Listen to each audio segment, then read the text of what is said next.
Welcome to Chess, ladies and gentlemen. I appreciate you guys very much for stopping by. As I said earlier, I do have Carissa Yip versus Ashritha Eswaran from the U.S. Women's Chess Championships. Carissa Yip, 18-year-old Carissa Yip is about a point and a half. Let me double check because she was a point and a half up a second ago.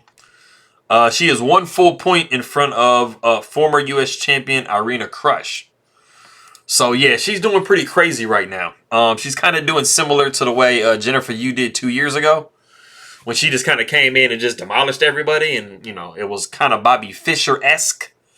But anyway, to all of my people in the Philippines, I will say, mabuhay ka. Kamusta na aking makaibigan. I appreciate you guys very much for stopping by. If you guys are ready to go, let's take a look and see what we have for this game. So we got e4, c6, d4, d5, knight comes to d2. We do have the Caro-Kann defense.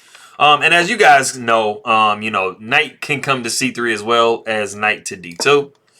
A lot of the times, you're going to see the take of the pawn here. So it's kind of like a French normal versus like a French Tarrasch. In this particular case, you don't really have to worry about the bishop coming here, but when you do switch the moves a little bit and you do have the French, you do have to kind of, make a little bit of a difference there. But we do see pawn takes c4, knight takes c4, we do see knight down to f6, knight takes f6 with check, pawn takes f6, and we do have c3. Bishop comes to d6, bishop comes to d3, castles by black, and then we do have queen to c2. Now, the king is stuck in the center of the board, but you do have multiple pieces you can cover with. You have bishop coming here, you have knight coming here, so, you're not too worried about the situation. And you do have rook to e8 with check. Knight comes to e2, you see h5. Bishop comes to e3. Knight goes to d7, you do see h3. And then you have knight back to f8. And then we have castles by white. And, this is very typical. Those of you that play against the Sicilian, it's not like an identical looking position, but you guys can kind of see how, there should be some attacks over here for black. There should be some attacks over here for white, with the possibility of swinging a rook over, opening some lines, blowing the game open. We do see bishop over to e6.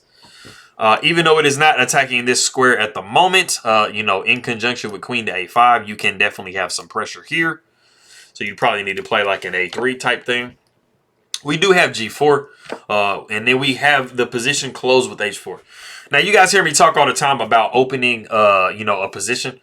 Or, when somebody's trying to open the position, usually it's in your best interest to close it. If you did open the position here, you would be looking at, let's say, pawn takes g4, pawn takes g4, and then something like bishop taking g4. You would just be immediately seeing rook d to g1. And something like queen to c8. But the knight is going to start becoming very active with knight to f4. And then after a5, you see knight to h5. And you can see that there is an immense amount of pressure on this point. All you have to do is take here, open the position up, and then f3 is pinning this bishop. Of course, you have to, care about your own bishop. But you guys get my point. So after we see the closing of the position with h4, we do see rook h to g1. And this is the novelty of the game. Queen comes to a5, like I said earlier. So, you have to do some type of protection. King to b1 is not going to work because you'll just be moving into check. So we do see a3. We see rook over rook a to c8. King sidesteps over to b1. It's always a good idea to get your king and queen off the same file because you never know what might can open up. Bishop does come to h2, attacking the rook. And you have a couple of different options. You could always go, rook to g2. It's a possibility. It is slightly better to go rook g to e1. The bishop is going to back up to b8. We see c4. We had b5, like I said, attempting to try to open the position up. But white is not interested in that, so they go ahead and close the position with c5. White has actually grabbed quite a bit of space. We do see knight down to g6, and then we do actually have g5 from white. And some of you guys might be sitting here wondering, okay, if I calculate correctly, bishop takes, pawn takes, queen takes is a pawn. Yes, it is a pawn. Definitely you are correct. It's not like you're super winning after that, though. So, like, let's say we did go into that. Pawn takes, queen takes. Ooh, I did that a little bit too quick. Go back. Bishop takes, pawn takes, and then queen takes. And then you have bishop back to f7. And, I mean, the thing about the position is, you know, you kind of have, like, a little bit of annoyance with this bishop attacking your queen. So the queen coming back to d3. You see bishop down to c7. And, I mean, you are up a pawn, but you do kind of have the dynamic of having two bishops versus a bishop and a knight. And so this position is you know, somewhat open. It's going to get a little bit more open, so the bishops are actually going to play some, you know, pretty legitimate factors. Knight down to c1 and then bishop to c4. Like I said, I mean, the bishop is really annoying to your queen. So, but we do have, where was we at? Right, after knight came to g6, like I said, we did have g5, you know, trying to open the position up. If we can get the position open like this, then definitely taking here is good because your queen is going to put a lot of pressure. Then you have a rook swinging over and you're good to go. So we do see queen to a4, just encouraging a trade of queens. Now, something that I haven't mentioned before is, you know, you always know when you're up material, you know, it's usually best to trade. When you're down material, you want to try to avoid trades. But something else, a little bit more of, you know, a situation in there is when you have, you know, when your opponent has managed to take a lot of space away from you, it is usually beneficial and freeing to try to trade pieces down. It just kind of relieves a lot of the pressure that having less space, you know, puts you in. And so naturally, Carissa is not going to want to trade in this position. So we actually see queen to d2. And then we actually have f5. Which if this bishop is deflectable somehow, then this pawn can become weak. You know, you can try to, you know, maybe, you know, push this queen out of the way and then, you know, put a little bit of an attack on this pawn. So we have reached a position that if you do want to, yes, now let's see. Okay. If you do want to pause the video and see what really nice move Carissa Yip plays in this position, go ahead and do so.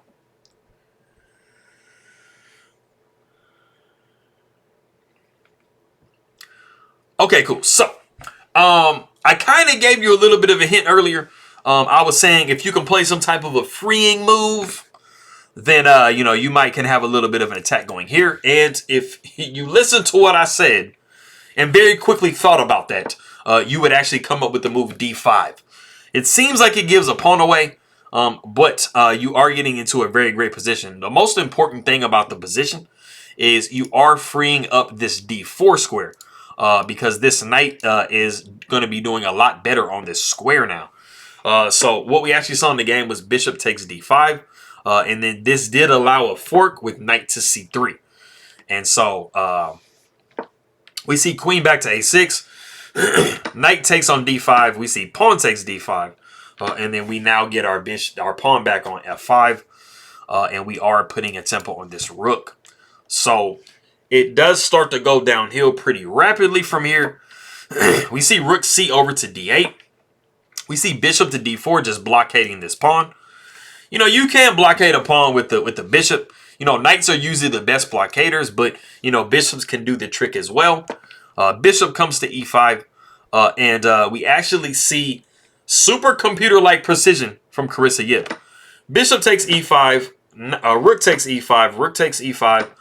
Knight takes e5 and then queen takes f4 was like literally the main line that they were looking at. Now, if we back up, I was actually watching the broadcast at this point after bishop to d4 and then bishop came to e5. And Maurice asked Jan, Christian, and Yasser.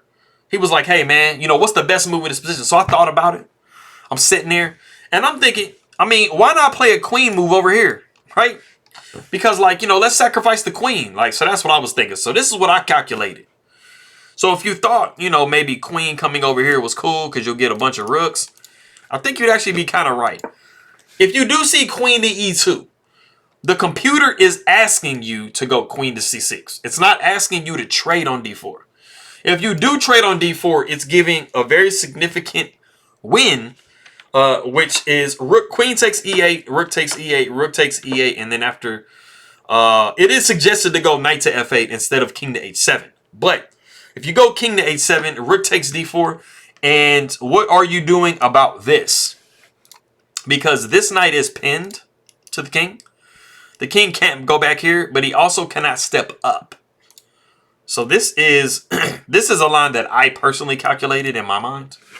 And so what the computer is actually saying is that you have to play queen to a4. So, I mean, even though I wasn't right on the right move, it actually wasn't a suggested move at all. I was pretty happy. I was like, man, I calculated this stuff, man. So it's always nice when you calculate a few moves out, you know, you get some winning lines, because maybe I could have did pretty good in the game. But like I said, we got into these trades right here. Queen came to f4. We saw knight down to g6. We see queen up to c7. And then we see rook sidestepping over to e8. Queen comes down to d6. And we are threatening a trade in this position. So we see queen coming to a4, declining the trade. If we do go into the trade, it's pretty good for white. You know, queen takes, pawn takes. Knight would come to f4 trying to protect the pawn, but we'd see rook to d4. And then knight up to e6, and then rook does take on d5. And you are up just an entire pawn. So going back, like I said, we did see queen coming down to a4. And this is allowing some really nice moves. The bishop first comes down to c2. You know, just to attack the queen, move it out of the way. Queen comes up to a5. And then we see queen taking d5, rook down to e1. And like I said, I mean, black is down material. Yes, black is down a pawn. So you don't necessarily want to go into trades, and especially the fact that you have this passed pawn here. So yeah, there was really nothing really better for you to do anyway. So the rook takes e1, queen takes e1, then you see king up to a2. You see knight coming back to f8, and then bishop coming to b3. And you guys can see that this pressure is enormous on f7. f7 is almost always weak all the time. You always have to pay attention to f7, even way late into the game like this. The queen comes back to e7 to defend. We do see c6. Passed pawns must be pushed. Knight comes up to e6, and then we see the really, really nice move g6. Of course, you cannot capture here because you're looking at check here, and nothing is stopping this pawn. So king comes to f8, and then we do see queen over to f5. You know, we're just threatening all types of stuff here. So that's not where you want to be at. Knight comes back to c7. And then we see queen to c8. I don't want to look, man. This is bad. You absolutely cannot go back here because you're going to be looking at queen takes c7. The only other alternatives are for you to go knight to e8. But the problem with knight to e8 is the fact that you do have pawn takes f7. And either way, you're dropping this piece. And then you're just down a whole entire pawn. Now 2 pawns. So this is just a really beautifully played game by Carissa Yip. And Maurice was like, man, give her the title of U.S. Women's Champion. And also, let's give her a GM title. She is currently an IM. So, I mean, you know, this is definitely GM performance in this one. I know her performance rating has to be like 25, 2600. So that's definitely high enough to be a GM. But yeah, that's a crazy one, man. Like I said before, I did want to get on and do, you know, one of Carissa's games. You know, I kind of feel like it's, you know, it's only right because she is doing very great. You know, I had a little bit of time, so why not? So hopefully you guys appreciate the game and keep up with everything. But I appreciate you guys very much. Makito tayo mamaya, paalam, and I will see you guys next time.